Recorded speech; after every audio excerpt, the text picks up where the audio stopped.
युग परिवर्तक परम संत बाबा जय गुरुदेव जी महाराज, इनके चरणों में अरबों खरबों प्रणाम। ईश्वर भगवान और उनकी दृश्य अदृश्य शक्तियों को कोटि कोटि प्रणाम। आदरणीय अन्ना जी, इनको मेरा प्रेम पूर्वक जय गुरुदेव।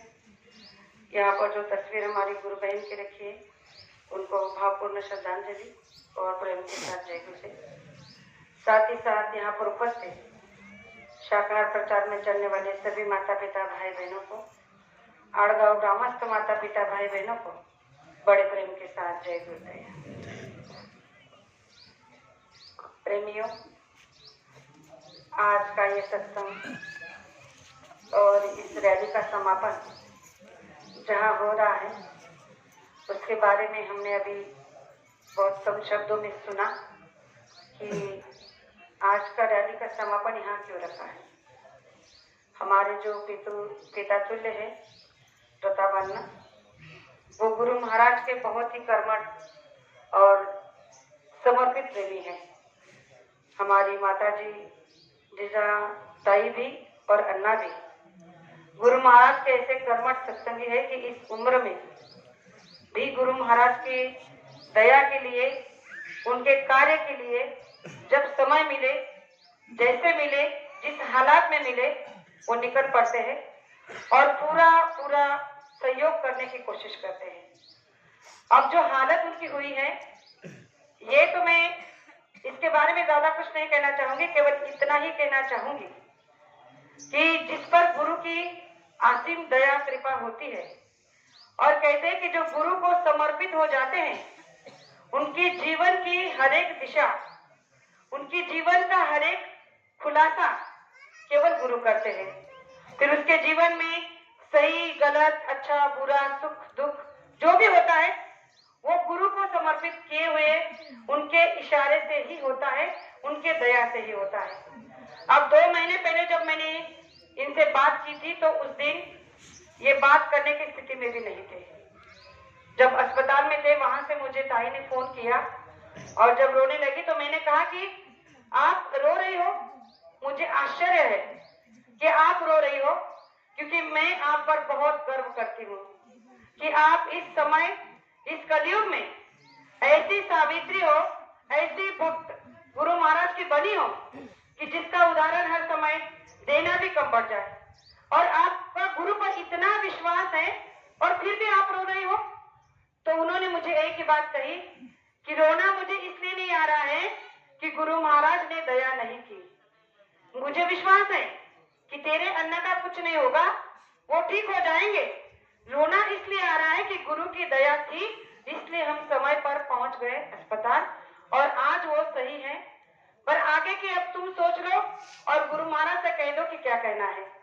हमने कहा ना मैं कहूंगी, ना तुम, ना कुछ और करना है तो उन्हीं को करना है। केवल उनके पास में फोन दो, मैं एक ही बात उनसे कहूंगी और जो कहना है, जो करना है, गुरु महाराज उनके साथ करेंगे अगर वो कहेंगे तो।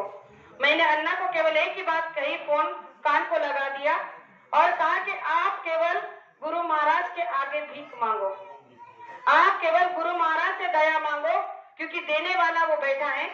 अगर यहाँ तक उन्होंने पहुंचा है तो यहाँ से आगे भी वही खड़ा करेंगे। इसलिए आप केवल अपनी श्रद्धा को डिगने मत देना, अपने विश्वास को डिगने मत देना और मालिक को समर्पित भाव से केवल एक ही बात कहना कि मुझे चलने फिरने लायक बना दो, 2 शब्द आपके बारे में कहने लायक बना दो। और प्रेमियों, देखो कि आज वो हमारे सामने बैठे हैं। हम देख रहे हैं कि पैरालिसिस यानी कि लकवा जिनको मार जा रहा है, वो कई प्रेमी 6-6 साल से बेड पर पड़े हैं, जो अपनी जगह से हिल भी नहीं सकते, 2 शब्द बोल भी नहीं सकते, लेकिन इन पर इतना बड़ा अटैक हुआ था कि पूरी बॉडी एक साइड की पैरालिस हो गई थी। लेकिन वो प्रेमी आज यहाँ बैठा है, तो इसका एक ही प्रमाण है कि समर्पित भाव, समर्पित भक्ति अगर हमारे अंदर में है तो हमें मांगने की जरूरत नहीं है, कहने की जरूरत नहीं है। गुरु सब कुछ करने के लिए पहले से ही तैयार है, लेकिन हमारा भाव निर्मलता के साथ होना चाहिए। जब तक अंदर में निर्मलता नहीं होगी, कहने से कुछ नहीं होगा। कहने के लिए तो हम लाख हजार शब्द बयां कर देंगे, लेकिन जब तक अंदर में वो परिस्थिति, जब तक अंदर में वो भाव, वो एहसास नहीं होगा कि गुरु के प्रति हमें किस तरह से समर्पित होना है, तब तक कुछ नहीं मिलने वाला। ये बात आप नोट कर लो। गुरु महाराज ने एक उदाहरण देकर समझाने की कोशिश की थी कि एक बहुत बड़े सेठ थे, वो गुरु महाराज को बहुत मानते थे। बात समझ लेना, वो गुरु महाराज को बहुत मानते थे, समर्पित नहीं थे, मानते थे और उनसे नामदान लिया था। बहुत बड़े सेठ थे और इसी सेठ का औहदा उन्हें मिलने के कारण उनके अंदर में हमेशा वहम रहता था, एक घमंड रहता था कि मैं बहुत बड़ा सेठ हूँ, मेरे पास में धन दौलत रुपए पैसा कोई कमी नहीं है और मैंने भी बाबा जय गुरुदेव को गुरु बना लिया है। तो एक दिन ऐसा हुआ कि उसका व्यापार में बहुत बड़ा घाटा हो गया और उसके घाटे के कारण उसका सारा पैसा व्यापार सारा डूब गया। अब जैसे ही व्यापार डूबा तो कुछ नहीं बचा। जब कुछ नहीं बचा तो इंसान की असलियत, उसकी फितरत उसके अंदर पता चल जाती है। तब उसके जो जिन लोगों से उसे उधार लिया था पैसा व्यापार के लिए, बिजनेस के लिए, वो लोग उसके दरवाजे पर आकर बैठे, पैसे मांगने लगे, उसे भला बुरा कहने लगे, ताने देने लगे कि आज तक तो बड़े बातें करते थे, बहुत बड़ा सेठ अपने आप को मानते थे, फिर अब कहाँ गई तुम्हारी व्यापारी, कहाँ गया तुम्हारा पैसा, कहाँ गई तुम्हारी मान बढ़ाई, हमारा पैसा अभी के अभी रखो।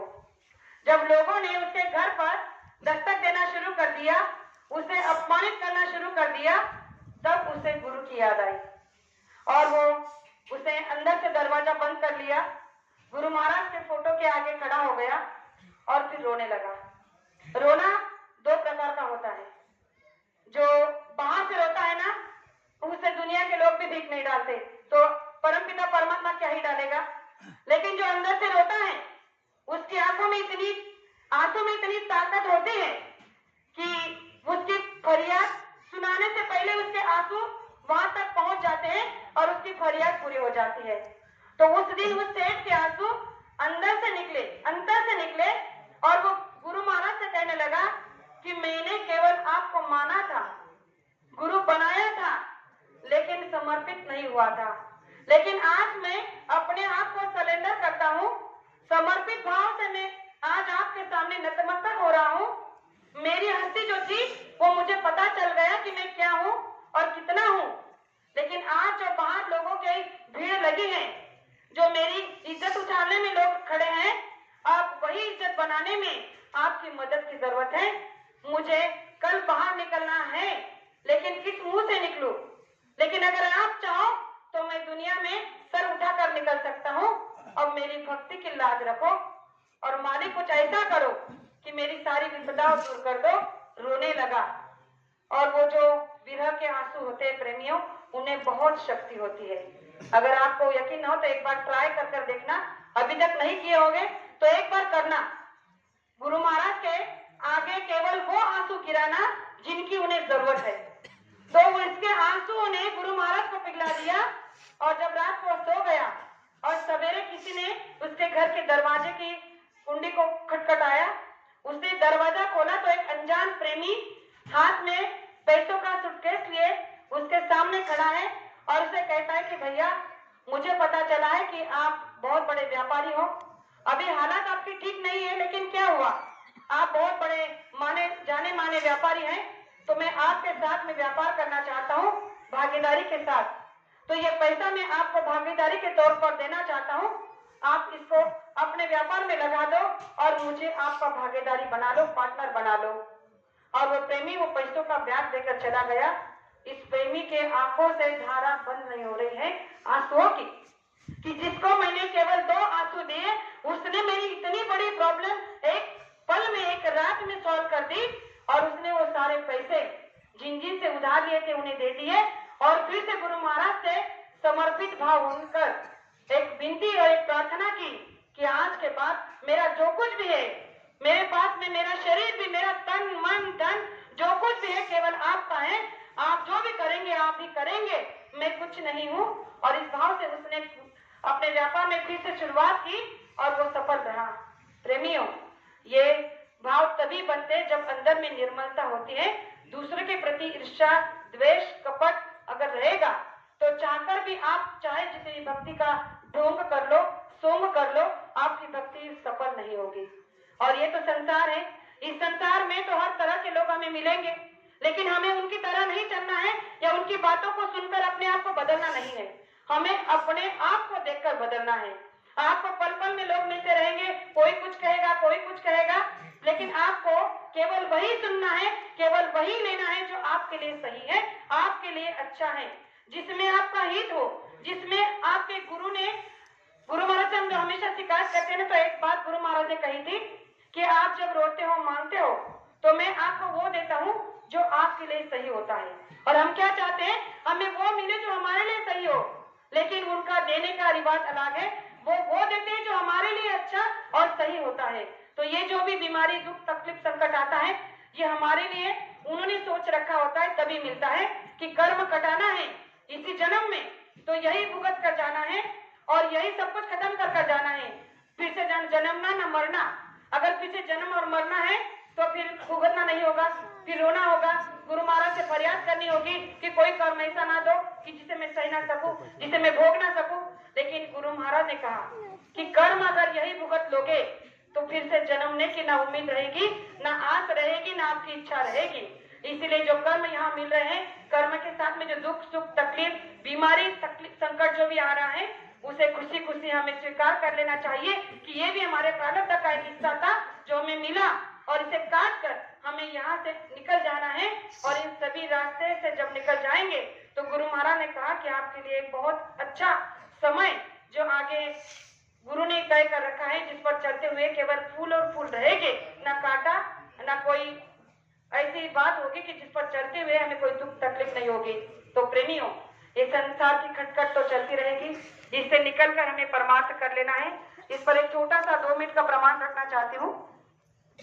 एक प्रेमी के पास घोड़ा था, वो घोड़े के ऊपर जा रहा था रास्ते से, तो उसके घोड़े को जो है प्यास लगी तो उसे लगा कि इसे कहीं पानी पिला दूं।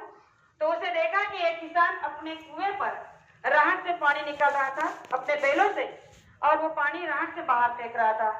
तो इसे देखा कि अब मेरे घोड़े को इससे अच्छी जगह पानी पीने के लिए नहीं मिलेगी, तो घोड़े को लेकर गया उस राहत के पास, उस कुएं के पास, और पानी पिलाने लगा।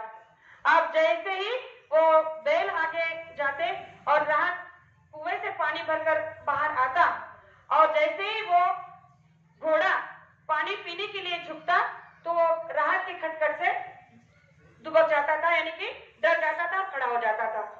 तो जब जब राहत आती थी तो वो घोड़ा पानी पीने के लिए झुकता था, तो बैलों के चलने से वो राहत चलती थी तो उसकी खटखट से वो फिर रुक जाता था।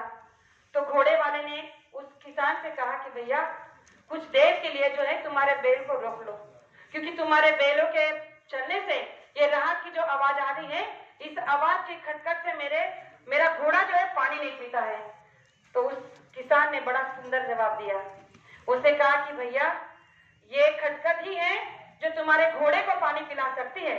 अगर मेरे बैलों ने चलना बंद कर दिया तो राहत से पानी नहीं आएगा। जब तक ये चलेंगे तभी राहत से पानी बाहर आएगा। ये खटखट होते रहेगी, बैल चलते रहेंगे, और इसके बीच में तुम्हारा घोड़ा पानी पीता रहेगा तो पिएगा, वरना प्यासा रहेगा। तो ये गुरु महाराज ने कहा कि ये संसार हमारे पास में जो ये चल रहा है, ये ऐसा ही चलता रहेगा। कोई दुकान, दफ्तर, बच्चा, बीवी, बहू, व्यापार, दुनियादारी, ये खटखट चलती रहेगी, ये हलचल चलती रहेगी। लेकिन इस खटखट से हमें क्या बोलते कि नजरअंदाज करना है, इसकी तरफ देखना नहीं है। हमें केवल पानी पीने पर हमारा लक्ष्य होना चाहिए कि प्यास लगी है तो पानी पीना है, चाहे दुनिया में जो खटखट हो जाए।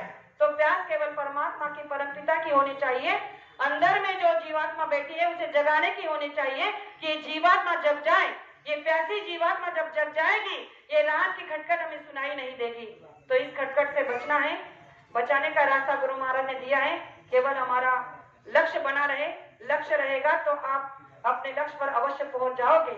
2 बातें आपके सामने रखी, हो सकता हो कहने में कोई शब्द ऐसा निकल गया हो जो नहीं कहना चाहिए, तो आपकी छोटी बेटी समझकर माफ करना, इसे आशा करती हूँ। और मेरे 2 शब्द को यही विराम देना चाहती हूँ। जय गुरुदेव।